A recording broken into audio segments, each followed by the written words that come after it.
Let's take a look at the higher year momentum in order to evaluate. So we would want to look at it daily here. Yes, we're about to bounce out of overbought. And you can also note the bounce really comes in at this spike top.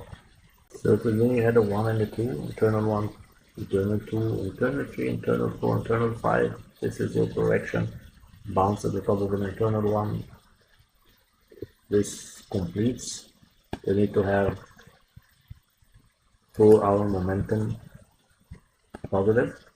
You can see that cycle segregation or wave segregation is really very important to get you in the right direction.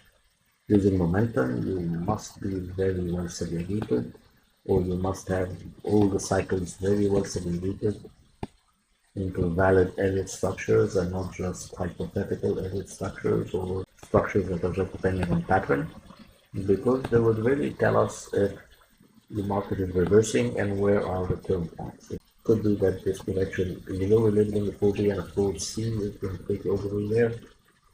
It will mature into a 1, 2, 3, 4, 5. This is the end of that correction. Some kind of a C is coming in here, sorry. It becomes this C.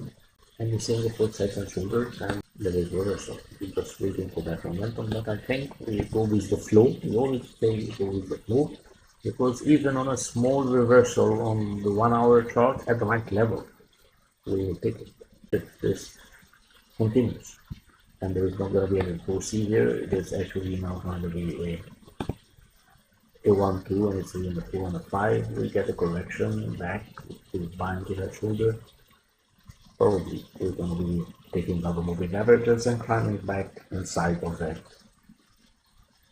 ending diagonal. Alright, so the market is long, and you could actually hold that long into next week. Looks like you consider to hold that long into next week, because fundamentally we have to also relate to the fact that inflation is showing in Great Britain, it is showing into the United States. If the Federal Reserve begins to increase by that 0.5, this is what the market is discounting. Bank of England is going to also be increasing interest rates because they have to combat inflation, and usually Great Britain is always following the United States. At least that's what most analysts believe, not only in the economic spectrum or in the political spectrum, but also in the economic spectrum. So the Bank of England would follow the Federal Reserve, follow suit, and raise interest rates. If the Federal Reserve is aggressive, they could be a bit less aggressive, but they would raise interest rates. We had projections from the Bank of England that in order to combat inflation, they need to have interest rates in Great Britain at 1.75%. They're still way below that. I believe they're just 0.5 at this time.